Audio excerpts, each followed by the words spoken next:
Bonjour Kevin, nous sommes le mardi 21 janvier, il est 5h39 de l'après-midi et nous avions regardé une vidéo, là, celle-là, qui parle de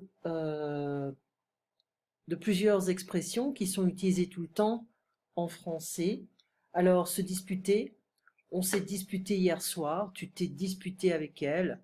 Alors on peut avoir on s'est disputé hier soir, on sait de qui on parle. Ou alors tu t'es disputé avec quelqu'un. Alors c'est je me suis, tu t'es, il s'est, elle s'est, on s'est, nous nous sommes disputés, vous vous êtes disputés, ils se sont disputés. Avec quelqu'un, avec moi, avec toi, avec lui, avec elle, avec nous, avec vous, avec eux, UX, ou avec elle, E, 2 L, E, S. Ok. Donc se disputer, c'est un verbe pronominal. D'accord. Ensuite, on a disputé, disputé ER, donc se disputer, hein, mais disputer sans la forme réflexive, sans la réflexion, on aura, par exemple, le joueur de tennis va disputer la finale ce dimanche, to compete, to play, d'accord? Se faire disputer, donc on a vu disputer un match, se faire disputer, en fait, c'est get yelled at, reprimanded for something, ok? Donc, disputer un match, se disputer et se faire disputer, ça veut dire en fait se faire engueuler. La gueule, c'est le visage, la bouche. Donc, se faire engueuler, se faire disputer, c'est la même chose. Ça veut dire être réprimandé. Je me suis fait disputer par mon prof, je me suis fait disputer par ma mère, je me suis fait disputer par ma sœur, etc. Okay. Alors, disputer quelque chose, c'est to compete, to play. Se disputer, c'est la même chose que s'engueuler. Se faire disputer, c'est la même chose que se faire engueuler. D'accord? Est-ce que tu engueules tes élèves? Non. Mais tu es strict avec les devoirs. Dans ta carrière de prof, quelle est l'excuse la plus extrême que tu aies entendue? Euh, Donc, la dispute, c'est le nom. Une engueulade, c'est le nom. Ici, on ne se parle pas quand on est fâché. D'accord? On est fâché, on ne se parle pas ou on ne se parle plus. D'accord? Se faire réprimander, se faire engueuler, se faire disputer, c'est la même chose. Gronder quelqu'un, c'est disputer quelqu'un. Se disputer avec quelqu'un. So, donc disputer, c'est tu compete, tu play, mais aussi disputer quelqu'un, c'est to yell at somebody. Ok? Euh, Gronder quelqu'un, c'est la même chose que disputer quelqu'un. Engueuler quelqu'un. Réprimander quelqu'un. On revient avec les expressions se faire. Donc, se faire engueuler, se faire disputer, se faire gronder. Donc, on a trois synonymes qui sont similaires. Se faire engueuler, se faire disputer, euh, se faire gronder. Voilà. Ensuite, faire la tête, bouder, c'est la même chose. Il boude dans son coin, il continue à bouder. Bouder, ça veut dire on veut pas parler.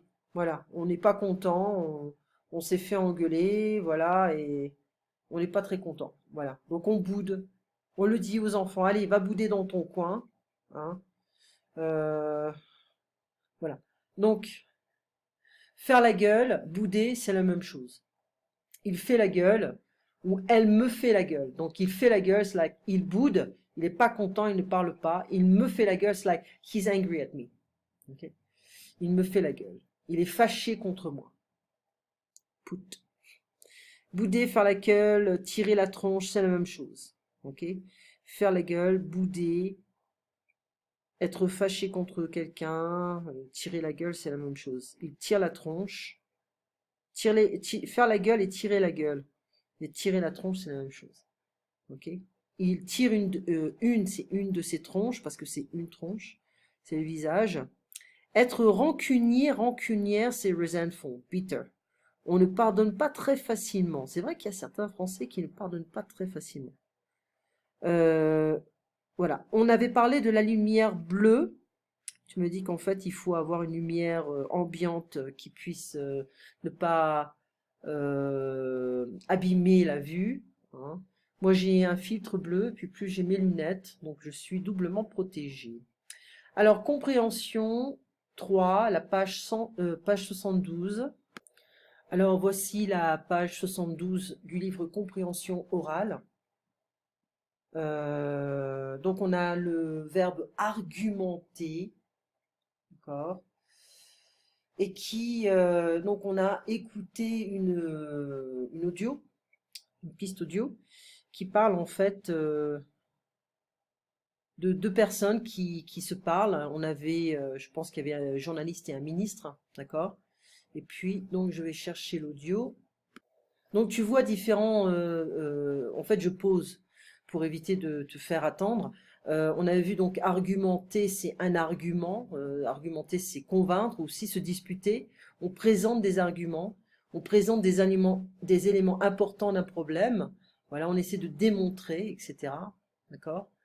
Donc, la piste 33, alors je vais voir si j'arrive à la trouver, je pense que c'est là, piste 33, voilà, on écoute, ça va vite, malheureusement.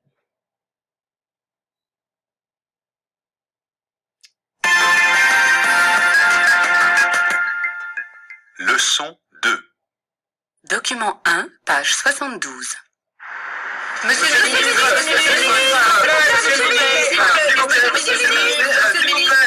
s'il vous plaît, monsieur le ministre, pouvez-vous nous dire quelques mots sur les mauvais chiffres de la violence routière du mois dernier? Rapidement, oui. Je suis consterné par l'augmentation des accidents sur les routes. Vous avez entendu les chiffres, 10% de morts en plus. C'est donc le plus mauvais résultat depuis plus d'1 an. L'irresponsabilité dont certains conducteurs font preuve au volant est à mes yeux criminelle. En conséquence, il va falloir revoir les peines à infliger à ces conducteurs irresponsables. On ne peut pas accepter qu'une minorité mette en danger la vie de tous les autres. Quelles mesures comptez-vous prendre? Eh bien, l'installation des radars continue. Vous savez comme moi que les deux principales causes de mortalité sur les routes sont la vitesse et l'alcool. C'est pourquoi des contrôles surprises seront effectués plus régulièrement sur les routes. Le week-end dernier, les policiers ont remarqué un net relâchement dans le respect des limites de vitesse. Un petit exemple, un conducteur a été contrôlé à 172 km/h sur une route limitée à 90. Et du coup, il a perdu son permis de conduire. Tant qu'il y aura des automobilistes qui adopteront ce type de comportement, on aura du mal à maîtriser la violence routière. Chacun doit être responsable de sa vie, mais aussi de la vie des autres. Merci, monsieur le ministre. Merci.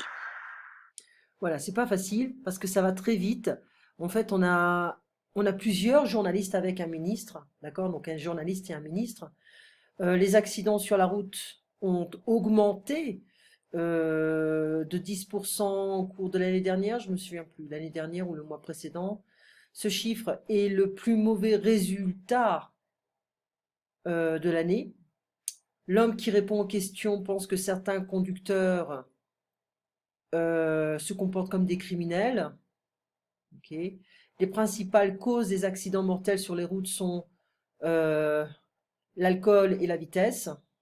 Pour ça qu'ils ont réduit en fait la vitesse dans la ville et la consommation d'alcool. Pour améliorer la situation, les contrôles seront multipliés certainement et la vitesse maximale autorisée sur les autoroutes sera abaissée. C'est ce qu'ils ont fait dans la réalité en fait.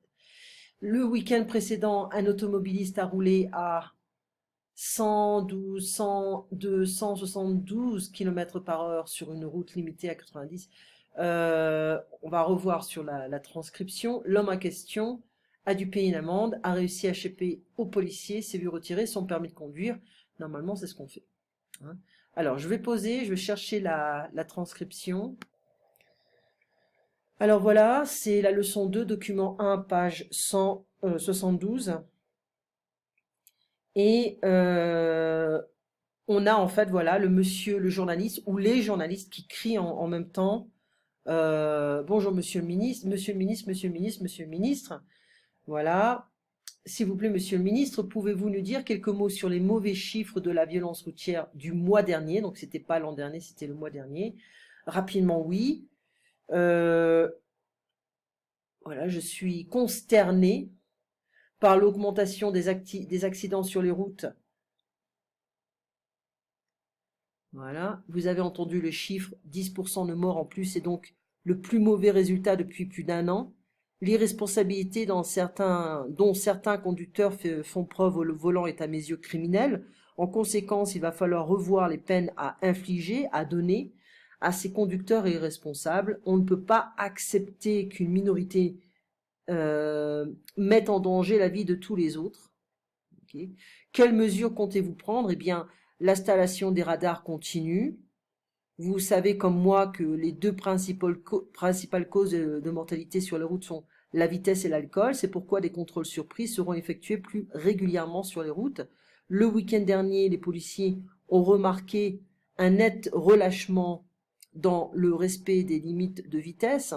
Un petit exemple, un conducteur a été contrôlé à 172 km/h sur une route limitée à 90.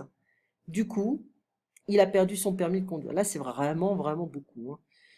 Tant qu'il y aura des automobilistes qui adopteront ce type de comportement, on aura du mal à maîtriser la violence routière.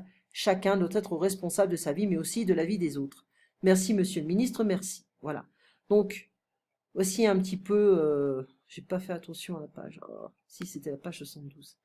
Un peu plus loin. Voilà, donc, on peut facilement comprendre un petit peu... on peut facilement comprendre les documents sonores, voilà. Donc ici on a, voilà, 72, c'était là. Voilà. Ça c'est le deuxième document. Et ensuite on a la conséquence. Alors, donc, c'est pourquoi. Donc, en conséquence, par conséquence, du coup, total, résultat, les Français adorent les conclusions, ils en mettent partout. Donc le préfixe IR, c'est quoi? Le préfixe IR, c'est devant les adjectifs commençant par la lettre R, permet d'exprimer le contraire de ces adjectifs. Irrespectueux, qui n'est pas respectueux, irréparable, qui ne peut pas être réparable, irréaliste, irrécupérable, irrésistible, irréel, irrationnel. Ok? Relever les phrases qui expriment une conséquence, on va devoir regarder, écouter à nouveau le document et noter les conséquences pour s'y habituer. D'accord? Alors, je reviens, je pense que c'est tout, hein, c'est ce qu'on avait fait, hein, pour résumer. Voilà, donc ça fait 12 minutes, à peu près 13 minutes. Et puis, on se voit donc demain à 16h. Tu passes une très bonne fin d'après-midi et une très bonne soirée. Et donc, demain après-midi, on se voit. Voilà. Et je t'ai envoyé des vidéos. Ce sont des résumés de ce que tous les étudiants en français doivent savoir. Au moins, ça, c'est le minimum. D'accord? C'est un niveau débutant intermédiaire. J'ai pas trouvé les vidéos pour le niveau avancé. Mais je pense que c'est une fille, en fait, c'est une petite adolescente américaine qui a fait ces vidéos. La prononciation n'est pas parfaite, hein, like bonjour. C'est pas parfait, mais je pense que c'est pas mal. Voilà, elle a fait du bon travail. Le seul problème, c'est la prononciation. Voilà. Allez, on se voit demain après-midi. Passe une bonne soirée.